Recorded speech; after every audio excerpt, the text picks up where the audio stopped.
welcome to the Beniverse. My name is Ben Friedman, and today, for day 13 of my Advent movie reviews, I am talking about the film Shang Chi and the Legend of the Ten Rings, which is the second most recent MCU film that came out in September of 2021 of this year, starring Simu Lee, Aquafina, and uh, a assortment of other cast members. And this film follows the superhero Shang Li, who, after a turbulent life with his father for the first 15, 16 years of his life, he decides to flee and goes to San Francisco, where he meets Katie, played by Aquafina. And after spending about a decade there, he was called back to his home to protect his family as well as the rest of the world.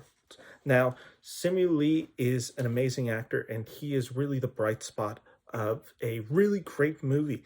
He is able to deliver the action just like a champ. I mean, kind of a modern day Jackie Chan feel is how he's able to incorporate the action. Not only that, he is able to carry the charisma of a leading man really well for considering what is really one of his first big leading films. On top of that, he has a really natural chemistry with the cast, including Aquafina, who plays his friend, as is Tony Leung, who plays Zhu Wenzu, also his father in the film. And as a physical performer, as a comedic performer, and as a dramatic performer, Simu Lee just hits it all out of the park. And I really hope I'm pronouncing his name. But this film has a lot of strengths, him being probably the biggest one, but it also is just something so unique within the Marvel Cinematic Universe. The opening 15 minutes is incorporated with this like mystical imagery, tranquil color, well choreographed cinematography that just feels light and breezy. It almost feels like it's moving at zero gravity at times. It's really reflective of Crouching Tiger, Hidden Dragon, the 2000 film directed by Ang Lee. It has some really cool reflections of that, as does it have, again, kind of a throwback to the era of Jackie Chan, Bruce Lee, kind of the action films that predate this movie. On top of that, the whole cast is really great. I mentioned kind of the two highlights, which are Aquafina and Tony Leung. Aquafina, who is an actress that I'm kind of hit or miss with, she's really good in this movie, and she has a really natural chemistry with Shang Chi, and she's able to kind of be the grounding of this movie, the character that allows us to feel connected to a world that is otherwise full of mystical arts. And it's this treatment that they place on Katie, that they place on Shang-Chi, that they place on the father, the mother, the whole family of Shang-Chi, his sister, is really the greatest strength of this movie. It really shows the character development put into the story and its substance, while never diverting away from Shang-Chi's origin story. It feels like an origin story, but it is much more. It is more in lieu, I would say, to something like Black Panther, which develops this world, and less of Doctor Strange, which really develops a singular character. Now, like I said, there's a great amount of comedic backs with the dramatic, and it is able to bring a relatable character into a otherwise mystical, powerful world while grounding Shang-Chi. And I think I'd say Shang-Chi is the greatest strength in this film. I think it's followed up right by the portrayal of Tony Leung as Zhu Wenwu.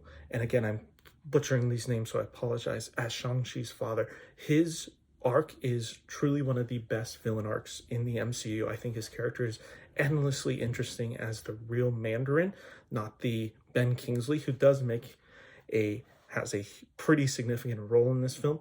He's able to be a lot more brutal, but he has this heart. And as his past is uncovered, we're able to sympathize with the villain, yet see him with his sociopathic tendencies. And I think overall this film does really work. It does have a few issues, and that's when it connects too greatly to the world of the MCU. Specifically, there are certain scenes, such as the scene where there are two characters fighting in a ring that Shang-Chi and Katie and Shang's sister travel to. This scene has some characters from the MCU without spoiling it. It while it's cool to see them, it really doesn't serve any narrative purpose and kind of just feels like to remind audiences, oh, this is an MCU film. Don't forget that. Like, get the audience excited for that. I like those connective tissues, but this one felt too unnecessary to the overall story. And there is a few tendencies where I think the CGI becomes a little boggled down, just not as strong as it could be. And its story beats are a little generic. While it is a simple enough story, parts of it you feel like you've seen it in other films, especially recently. I don't want to say exactly what happens, but it is very reminiscent of another Disney movie that came out earlier in this year. It's an animated one. And if you've seen that film, it's a pretty easy one to get which one I'm talking about. But overall, I think Shang-Chi is a really good introduction and maybe honestly one of the best introductions the MCU has had to a singular character in possibly maybe since Iron Man. It is really an incredible introduction that just focuses on one singular character and builds this section in the world brilliantly. And yeah, with that, that's my review of Shang-Chi. So thanks for listening, guys. I'll be back tomorrow with my review of Black Widow, then Eternals, and then Spider-Man No Way Home dropping Friday. Make sure to check out my podcast, Ben and Brand See a Movie. We are talking about the film Die Hard this week. And finally, make sure to follow me on IG and Twitter at The Beniverse. So thanks, guys, for listening. Take care. See ya.